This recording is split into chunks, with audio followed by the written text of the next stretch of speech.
Sejam todos bem-vindos a mais um estudo diário do Vem Segue. Meu nome é Vanderlei Claudiano, hoje é dia 22 de março.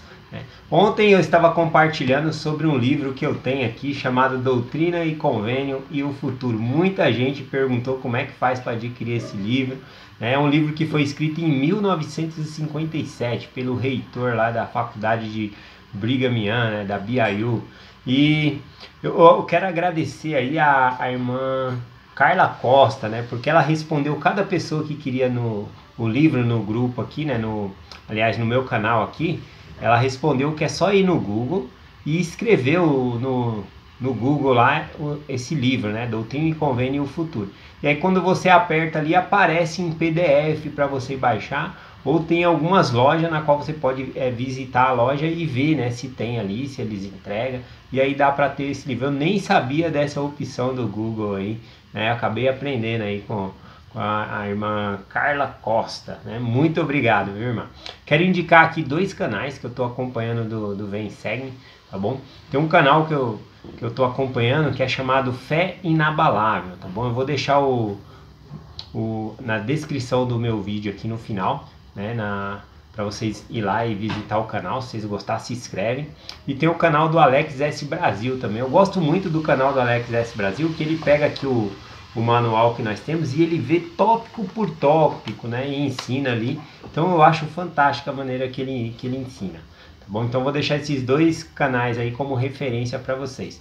Hoje eu vou compartilhar com vocês Doutrina e Convênio, seção 29, tá bom? Versículo 21. Aliás, essa semana a designação do Vem Segue é Doutrina e Convênio, seção 29, apenas a seção 29. O que está acontecendo? No cabeçalho explica aqui que essa revelação foi dada a 6 elders, Estavam 6 ali reunidos, e eles estavam querendo saber a respeito da segunda vinda de Jesus Cristo, Então, aí o Senhor responde, por meio do profeta Joseph Smith, e aí vem essa revelação aqui, tá bom? Então a gente vai falar bastante aqui sobre a segunda vinda durante essa semana, o milênio.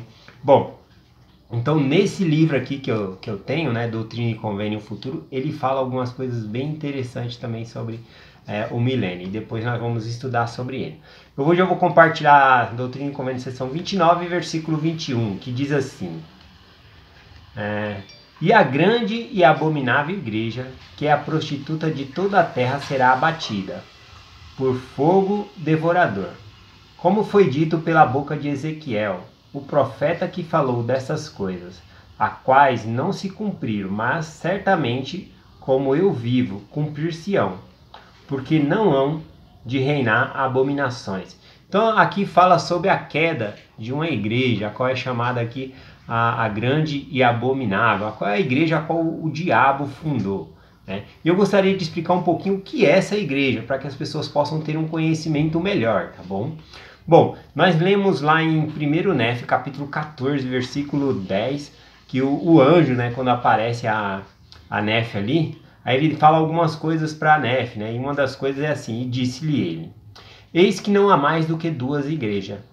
Uma é a igreja do Cordeiro de Deus, e a outra é a igreja do diabo.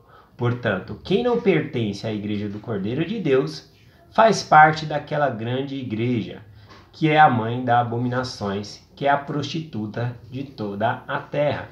Então, quando aqui na escritura fala sobre a grande e abominável igreja prostituta, porque a prostituta, simbolicamente aqui, falando da igreja, ela sai do convênio do Senhor, ela quebra os mandamentos. Então são coisas enraizadas à quebra do mandamento.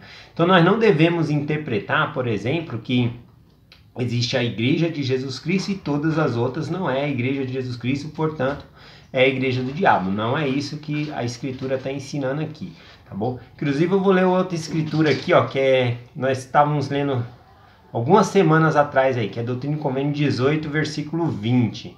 O Senhor disse assim: não contendais com igreja alguma, a menos que seja a igreja do diabo. Então ele fala que nós da igreja não devemos contender com igreja nenhuma, arrumar debate, debater, não é esse o propósito. Aliás, o espírito de discórdia afasta o espírito.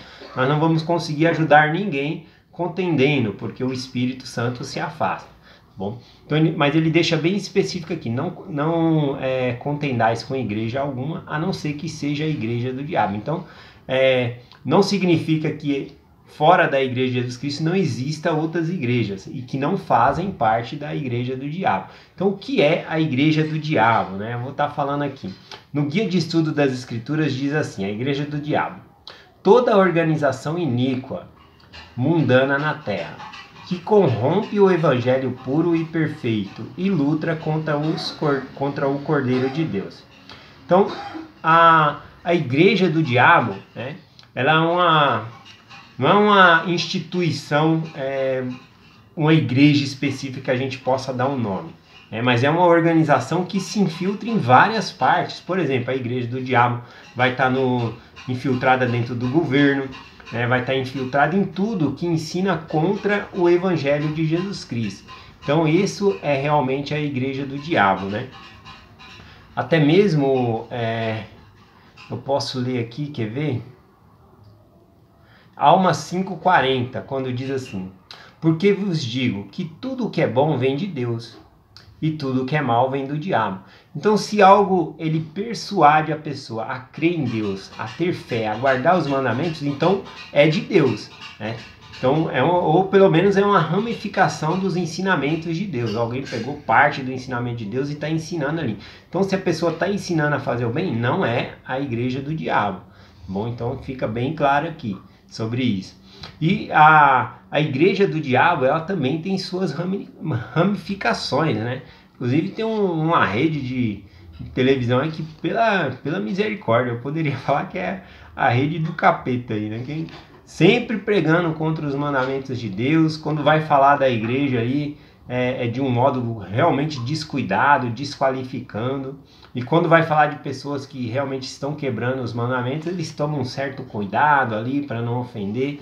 Então, eu parei de assistir televisão faz tempo, né? Mas a gente consegue ver essas ramificações, né, em redes de TV, né, e todos esses meios aí, tá bom? Mas a igreja do diabo não é uma igreja específica, né? Tá bom? Continuando aqui, para explicar um pouquinho melhor, por exemplo, na época de Jesus Cristo existia várias igrejas, tá bom? Mas tinha a igreja de Cristo também, né? Ele até disse para Pedro, né? Ele disse, tu és Pedro, e sob esta pedra edificarei a minha igreja. Então tinha as outras igrejas, mas tinha a igreja de Cristo também. Bom, então, o que significa isso, né? Que as outras igrejas todas não serviam para nada? Não é bem assim. As outras igrejas também ensinavam coisas boas. Olha só um episódio aqui que Cristo repreendeu, né, o seu discípulo ali, porque ele repreendeu alguém que estava expulsando o demônio em nome de Jesus Cristo, né? Então é Marcos capítulo 9, versículo 38 em diante. Diz assim: e João lhe respondeu, dizendo: mestre, vimos um homem que em teu nome expulsava demônio, o qual não nos segue, e nós lhe proibimos, porque não nos segue. Ou seja, ele não seguia aquelas pessoas que ele viu expulsando demônio, não estava seguindo a Jesus Cristo, não fazia parte da igreja de Cristo, né? Não era um discípulo de Jesus Cristo. E Jesus Cristo disse, porém, não nos proibais, porque ninguém há que faça milagre em meu nome que possa logo falar mal de mim. Porque quem não é contra nós é por nós. Porque qualquer que vos der de beber um copo de água em meu nome, porque sois discípulos de Cristo, em verdade vos digo que não perderá o seu galardão. Interessante ele falar, né, que todas essas denominações estão fazendo bem, elas não vão perder o seu galardão. Estão buscando, estão guardando os mandamentos, vão... Eu ainda quero ensinar essa semana, porque nós vamos falar do milênio, mas o milênio não vai ser somente os membros da igreja que vão estar no milênio, são todas as pessoas que são justas, tá bom? Pertencendo a outras igrejas ou não, tá bom? Então, ou pessoa que não tem igreja nenhuma, mas é uma pessoa justa, reta, que guarda os mandamentos de Deus, elas vão estar no milênio também. Então, eu quero falar sobre isso essa semana. Mas interessante, né? Eu vou falar agora sobre o encontro de Jesus Cristo com Nicodemos, porque Nicodemos, ele fazia parte ali da dos fariseus, né, do sinédrio ali. E Nicodemos era um homem bom, né, um homem religioso, guardava ali os mandamentos. E ele vem conversar com Jesus de noite, né, porque ele temia ser visto, né, com Jesus Cristo. Então ele veio meio na calada da noite ali para que ele não fosse visto por ninguém.